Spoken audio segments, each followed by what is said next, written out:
Fala galera do xadrez, tudo bem com vocês? Aqui quem fala é Rogério Nunes e esse é o canal Xadrez Digital e sejam muito bem-vindos a mais um vídeo. No vídeo de hoje eu pretendo dar início a uma série de estratégia aqui no canal, tá certo? Uma série de estratégia. E essa série ela vai ser baseada em um livro, tá? E o livro é Xadrez Vitorioso, Estratégias do Yasser Seirawan e do Jeremy Silman. Essa é uma série de livros muito conhecida, tá? Tem o livro de tática, tem o livro de finais e tem o livro de aberturas também. Então é uma série bastante conhecida, Xadrez Vitorioso. Ela é indicada para jogadores mais iniciantes, tá? Se você quiser um livro de estratégia mais avançado, você vai precisar pegar um livro como do Pacman ou algum Meu Sistema, alguma coisa assim. Mas esse livro é muito interessante, ele traz muitas ideias que os jogadores iniciais, né, iniciantes no jogo precisam entender. E o primeiro capítulo de posições, na verdade, posições mesmo, é como aproveitar uma vantagem material, tá? Então é como você aproveitar uma vantagem material, é como você deve proceder quando você tem uma vantagem material. Aqui no livro dele, ele fala basicamente que vai ter 2 métodos para você conseguir, depois de você obter uma vantagem material. Primeiramente é usar a sua superioridade de forças para vencer o adversário. Ou seja, você conseguir tentar dar mate, né, forçar, conseguir mais peças contra o seu adversário, já que você tem uma superioridade. E uma outra ideia que ele também fala é de usar de trocar as suas peças, certo?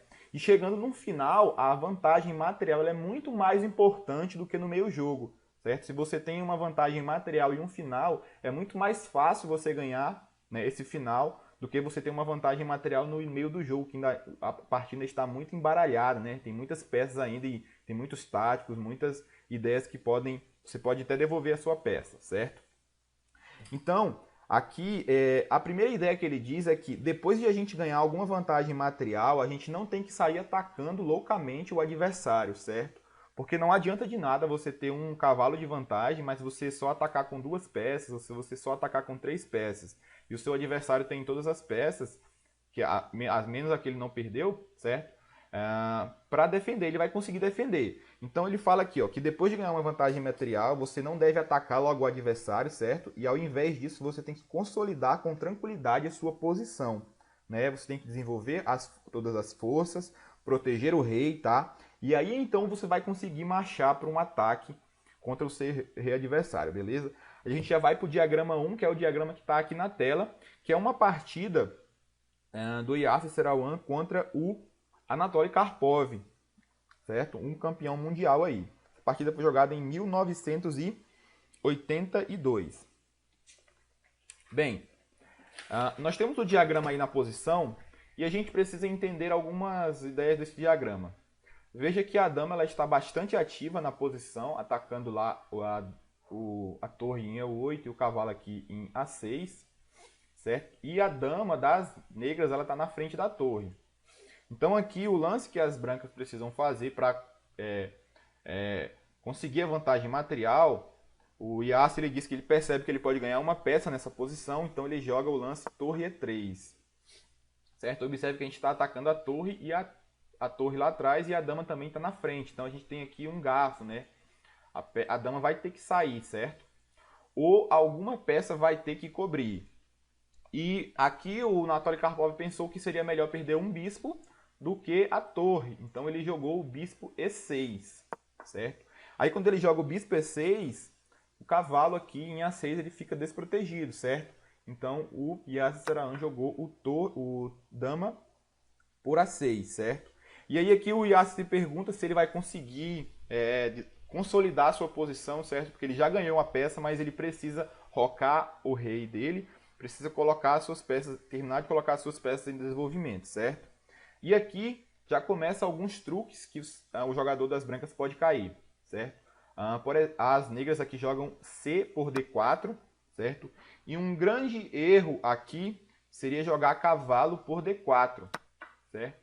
Porque dama B4 aqui, ó, vai estar dando um ataque duplo, certo? Vai estar dando um ataque duplo ao rei e ao cavalo, e aí as brancas vão devolver praticamente o material.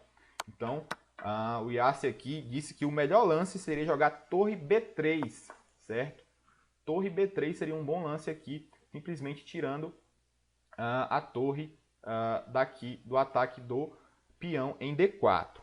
Aí o Anatoly Karpov joga bispo F5, certo? E aqui novamente outro erro seria jogar cavalo por D4, certo? Porque novamente seguiria o lance dama C5, com ideias de entrar aqui em C1, dando cheque ao rei, certo? E nessa posição seria checkmate.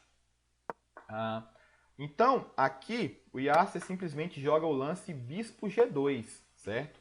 Defendendo o cavalo, certo? E também preparando para rocar, certo?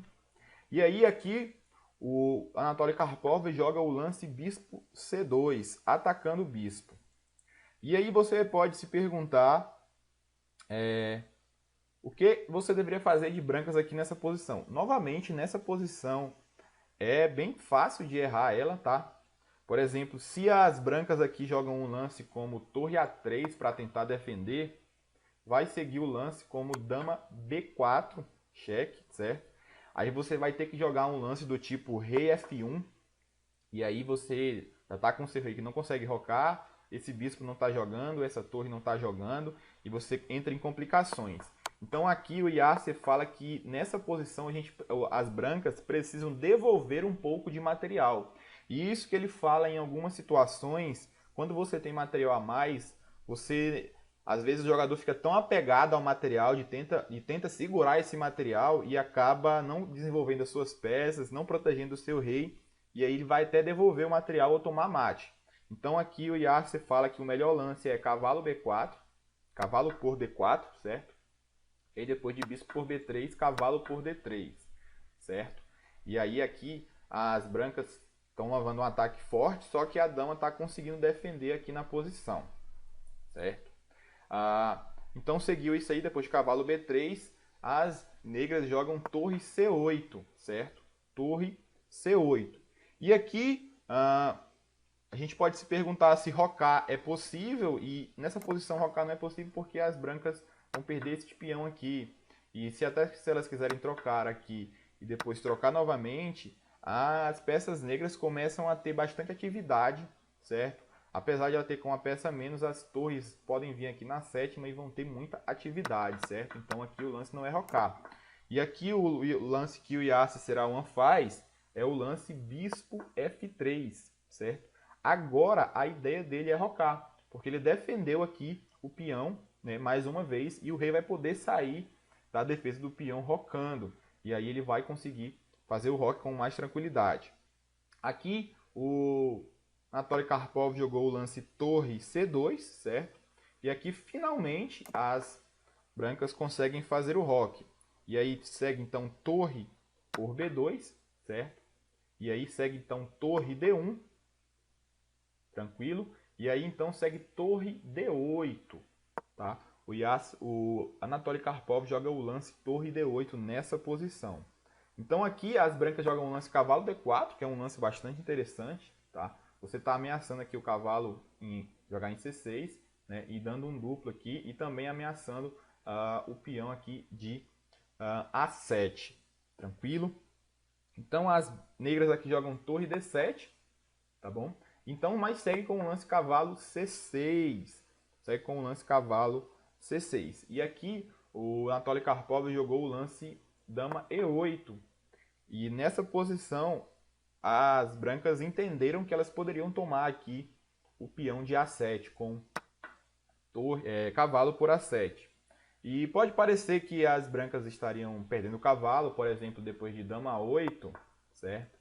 Só que se nessa posição acontece isso, as brancas elas têm um truque, tá? Porque depois de dama A8 nessa posição, né?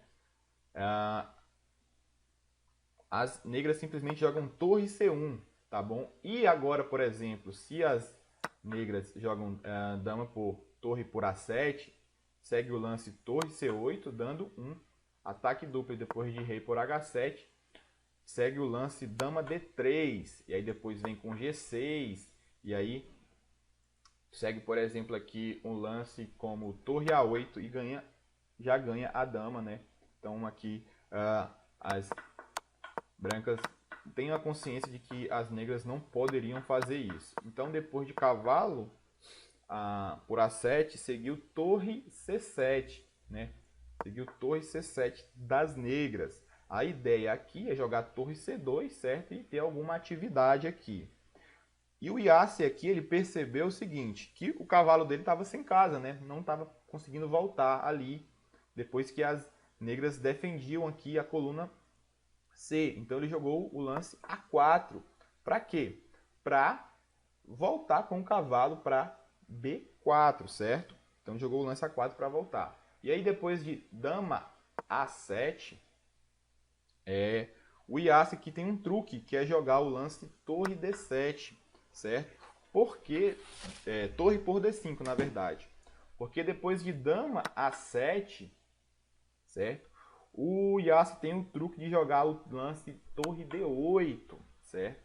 E vai seguir parecido com a ideia anterior que eu mostrei aqui. Porque depois de rei H7, vai seguir o lance dama D3. E aí depois, por exemplo, se jogar aqui o lance G6, simplesmente segue com dama D4, com um ataque duplo. Você está ameaçando a torre e você está ameaçando dar checkmate em H8, certo? E aqui na posição seguiu com F5, e aí depois de dama por F5, G6, segue o lance como dama A6, simplesmente com a ideia aqui de dar mate em G8. E aí aqui as negras poderiam apenas ficar esperneando, né, dando os cheques possíveis aqui como torre C1, mas depois de rei G2, se seguir, o computador sugere aqui jogar com dama G7, aí você poderia jogar, por exemplo, torre D7, e depois de torre C7 simplesmente você ganhou a dama aqui, certo? E você tem uma vantagem muito clara. Então vamos entender agora quais as ideias aqui que a gente tem que aprender quando a gente tem uma vantagem material. Então o Serawan fala aqui, ó, depois de ganhar material, devemos consolidar imediatamente a nossa posição, desenvolvendo todas as nossas peças e garantindo a segurança do rei. 2. Depois de consolidar a nossa posição, devemos buscar novas guloseimas para devorar. Ou seja, depois que a gente consolida a nossa posição, desenvolve as nossas peças, protege o rei, a gente pode tentar capturar mais peças, porque a gente vai ter um exército maior, né? E aí a 3 aqui de posse de uma grande vantagem material, não devemos hesitar em abrir mão de alguns ganhos para barrar as ameaças inimigas, mas sem permitir que o adversário reverta o quadro da superioridade material. Então aquilo que eu falei, que ele até mostrou aqui, quando seguiu aqui, por exemplo, no lance com bispo C2 e seguiu cavalo D4, né? Então aqui é aquela ideia que ele falou de que a terceira lição aqui, né? Quando você tem muita vantagem material, você pode devolver um pouco de vantagem e ainda assim ficar bem na posição, certo? Porque muitas pessoas poderiam não querer devolver aqui, entregar aqui a qualidade, certo? Querer jogar com torre A3, e aí levariam aquele dama B4, certo? Mas aqui não, aqui o melhor lance é jogar com cavalo D4, depois de bispo B3, cavalo, depois de bispo por B3, cavalo por B3, você devolveu um pouco da qualidade material, né? Você entregou a qualidade, certo? Mas mesmo assim, você ainda tem vantagem. Então, é importante saber que você pode devolver algum material, né? Não é alguma coisa de outro mundo você precisar devolver material e ainda assim continuar com uma vantagem material no jogo. Então, essas são as lições que ele dá de quando você tem uma vantagem material, como é que você deve proceder, né? Então, você tem que consolidar imediatamente a sua posição, né, proteger o seu rei, e aí então você vai iniciar um ataque propriamente ao rei do adversário, ou você pode iniciar um ataque aos peões fracos, né, do adversário e conseguir mais vantagem material, que vai tornar então mais fácil a sua vitória. Então é isso aí, galera, espero que tenham gostado dessa nossa nova série, espero que seja interessante e que eu possa dar continuidade, mas tudo vai depender da resposta de vocês. Então, se vocês gostaram da série, deixem um like, tá certo? Para eu continuar a fazer aí os próximos capítulos desse livro. Valeu, galera, então. Se inscreve no canal, deixa o like, curte o vídeo. Valeu, falou, até a próxima!